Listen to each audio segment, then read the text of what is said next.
এই প্রিমিস দেখ, রাসেল আমারে সান এন্ড মুন রেস্টুরেন্টে নিয়ে যাবে। তুই তো জীবনও আমাকে হোস্টেলের বাইরে কোথাও খাইতে নিয়ে যাস নাই। আরে বেবি বাদ দেও তো, প্রেমিস তোর নিজের খাবারটাই কিনতে পারে না, ও তোমার এবার কেউ রেস্টুরেন্টে নিয়ে যাবে। একদম ঠিক বলছো। আমি যে কেন ওর মতো ছেলের সাথে এতদিন রিলেশন করছিলাম, শুধু শুধু আমার সময়গুলো নষ্ট করছি।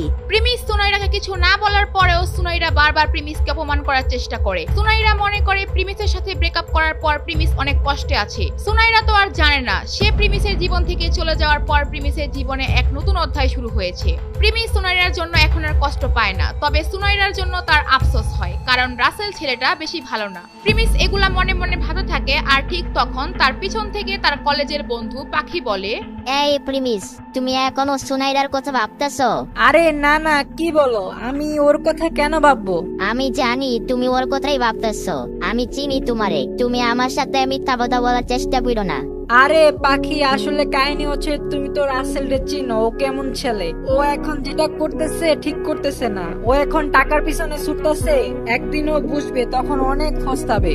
ঠিকই আছে, ওর সাথে এমনটাই হওয়া উচিত। ও তোমার মতো একটা ভালো ছেলের রাইকা কি একটা ছেলের সাথে গেছে। আচ্ছা বাদ দাও ওদের কথা, চলো আমরা আজকে কোথাও বাইরে খাইতে যাই, আর আজকে আমি তোমারে ট্রিট দিব।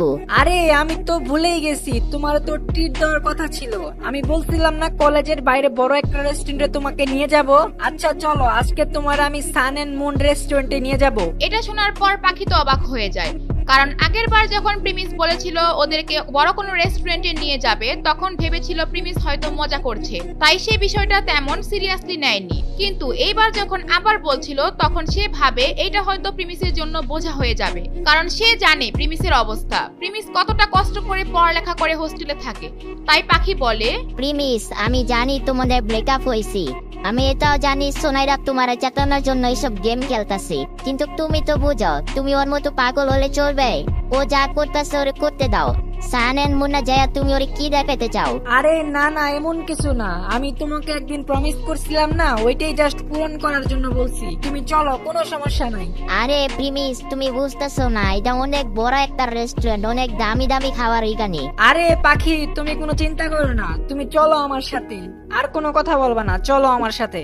প্রিমিসের এই কথা শুনে পাখি এইবার চুপ হয়ে যায়, কারণ এইবার প্রিমিসকে দেখে অনেক সিরিয়াস মনে হচ্ছিল, তাই সে আর কিছু বলে না। তারপর তারা একটি ট্যাক্সি নিয়ে সান এন্ড মুন রেস্টুরেন্টের দিকে রওনা দেয়, আর এইদিকে রাসেল আর সুনাইরা সান এন্ড মুন রেস্টুরেন্টের ভিতর চলে যায়। Welcome sir, welcome ma'am, welcome to our restaurant. সুনাইরার ওয়েটারের মুখ থেকে ম্যাম শুনে তার মাথা থেকে হোশ উড়ে যায়, কারণ এর আগে কখনোই এত ইজ্জত সে পায়নি। প্রিমিসের সাথে যখন ছিল, প্রিমিস সবসময় তাকে ফুটপাতের কোনো রেস্টুরেন্টে নিয়ে যেত, এত দামি কোনো জায়গায় প্রিমিস কখনো তাকে নিয়ে যায়নি। এরপর রাসেল ওয়েটারকে বলে, আমি 8 নম্বর টেবিল বুক করছি। 8 নম্বর টেবিলটা কোন দিকে? আচ্ছা, আপনারা 8 নম্বর টেবিল বুক করছেন, Mister Rahul and Mister Sunaira. হ্যাঁ, আমি রাসেল, আর ও হচ্ছে সোনাইরা। এরপর ওয়েটার তাদেরকে 8 নাম্বার টেবিল দেখিয়ে দেয়, আর সুনাইরা তো একদম খুশি হয়ে যায় টেবিল বুক করার সময় রাসেলের সাথে তার নাম লেখা হয়েছে বলে। এরপর তারা দুইজন সেই টেবিলে গিয়ে বসে। রাসেল, এই রেস্টুরেন্টটা দেখছো কত সুন্দর আর কত বড়, তাই না?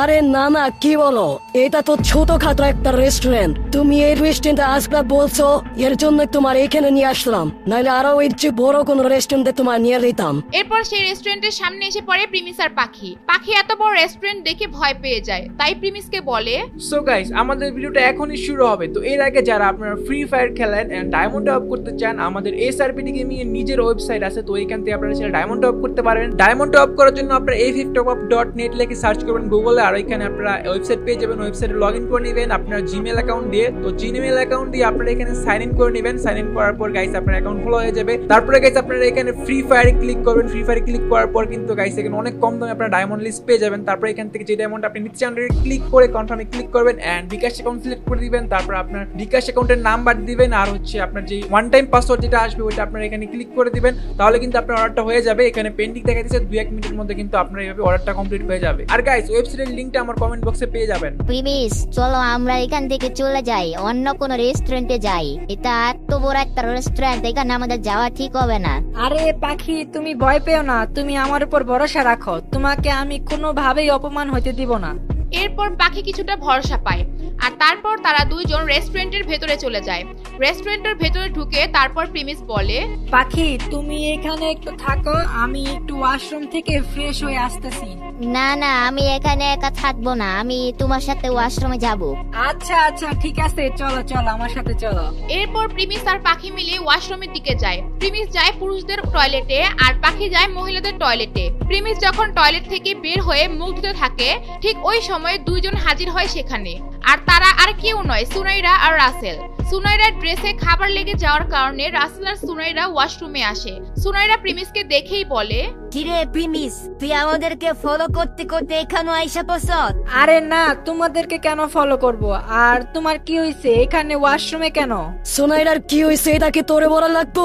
আর তুই আমাদের ফলো করতে করতে এইখানে আসছস কেন, সেটা জবাব আগে দে। রাসেলের মনে হচ্ছিল প্রিমিস জবরদস্তি করে সুনাইরার পিছনে পড়ে আছে, তাই ওর মনে হচ্ছিল প্রিমিসকে সোজাসুজি বুঝিয়ে দিতে। তাই সে রেগে প্রিমিসকে বলে, দেখ ফকিন্নির পোলা, কান কইলা সিনা রাখ। আজকের পর থেকে কি তোরে কোনদিন সোনাইরার নাম মুখ দিয়ে উচ্চারণ করতে দেখছি তাইলে তোর খবর আছে। প্রিমিস এই কথা শোনার পর আর একটাও কথা বলে না। সে ওখান থেকে একদম চুপ হয়ে যায় আর ভাবতে থাকে রাসেলের মতো ছেলেদের বুঝিয়ে কি লাভ। প্রিমিসের এই চুপ থাকাটা সুনাইরা সহ্য করতে পারে না। আর যখনই প্রিমিস ওখান থেকে বের হয়ে যেতে নিবে তখনই সুনাইরা রাসেলকে ইশারা দেয় আর রাসেল গেটের সামনে দাঁড়িয়ে পড়ে। তোরে তো এত সহজে এখান থেকে বের হতে দেওয়া চাইবো না। তুই এখান থেকে বের হওয়ার আগে আমার দুলাভাই কবি আর সোনাইরা তোর বোন কবি, তারপর তুই এখান থেকে যেতে পারবি। এটা শোনার পর প্রিমিস একদম রেগে যায় আর ওইদিকে সুনাইরা হাসতে থাকে এগুলো শুনে। তুই আমার পিছন পিছন আসতে আসতে এই রেস্টুরেন্ট পর্যন্ত আইসা পছন্দ? আচ্ছা, তোর এই রেস্টুরেন্টে ঢুকতে দিছে কে? যদি রেস্টুরেন্টে আসতে মন চায় তাহলে টেবিল বুক করস নাই কেলেগা? এই ওয়াশরুমের মধ্যে কি করতে আসছ? এখন রাসেল যা বলছে চুপচাপ ওইটা বইলা এখান থেকে যা, নাইলে কিন্তু সিকিউরিটি গার্ডে ডাইকা এখান থেকে বের করে দেবো। এতক্ষণ প্রিমিস সব সহ্য করেছিল, কিন্তু এইবার লিমিট ক্রস করে ফেলেছে। প্রিমিস যখনই কিছু বলতে যাবে ঠিক তখনই ওয়াশরুম থেকে বের হয়ে আসে পাখি। আর সে সুনাইরার কথাগুলো শুনেছিল, তাই সে এসেই বলে, সুনাইরা, তোর মনে হচ্ছে না তুই লিমিট ক্রস করতেছ? প্রিমিস তোদের দুজনদের কিছুই করে নাই আর তুই ওদের পিছনে কেন লাগছ? এটা একটু বেশি বেশি হয়ে যাচ্ছে না? সিকিউরিটি ডাইকা এখানে ঝামেলা করার কি দরকার? আচ্ছা আচ্ছা, তাহলে প্রিমিসের সাথে তুইও এখন আসছস? শোন, আমার সিকিউরিটি গার্ডরে কিছু বলা লাগবে না। তোদের দুজনদের দেখাই বোঝা যাবে তোরা যে এই রেস্টুরেন্টে খাইতে আস নাই। আর তোরা যে এখানে খাইতে আসছস, তোরা কি জানোস এখানকার খাবারের দাম কত? এটা কোনো ফুটপাতের দোকান না। সুনাইডার এই কথা শুনে পাখি একদম চুপ হয়ে যায়, কারণ সে প্রিমিসের সাথে আসার পর থেকেই ভয়ে ভয়ে আছে। সে জানে না আসলে প্রিমিস এখানে তাকে খাওয়াতে পারবে কিনা। তাই সে প্রিমিসকে বলে, প্রিমিস চলো আমরা এখান থেকে চলে যাই, ওদের সাথে কথা বাড়ায় কোনো লাভ নাই। পাখি একদম ভয় পেয়ে যায় আর তাই সে প্রিমিসকে ওখান থেকে নিয়ে চলে যেতে চায়। প্রিমিস আর পাখি ওয়াশরুম থেকে বের হওয়ার আগেই রাসেল সেখানে এসে চিল্লানো শুরু করে দেয়। এই সিকিউরিটি সিকিউরিটি, কোথায় আপনারা? এখানে দুজন লোক ঢুকে গেছে, তাও আবার খাওয়ার জন্য আসে নাই, টয়লেট ব্যবহার করার জন্য আসছে। ম্যানেজার কোথায় এই রেস্টুরেন্টের? এরপর সেখানে তার চিল্লাচিল্লি শুনে রেস্টুরেন্টের ম্যানেজার উপস্থিত হয়। এরপর কি হবে? তারা কি প্রিমিস আর পাখিকে বের করে দিবে? প্রিমিস কি আবার অপমানিত হবে, নাকি প্রিমিস তার আসল পরিচয়ের পাওয়ার দেখিয়ে রেস্টুরেন্টের খাবার খাবে? জানতে চাইলে দিবস গেমিং এর ইউটিউব চ্যানেলটি সাবস্ক্রাইব করে নোটিফিকেশন বাটনটি বাজায় রাখেন। আর এই ভিডিওগুলো যদি ভালো লাগে অবশ্যই একটা কমেন্ট করবেন।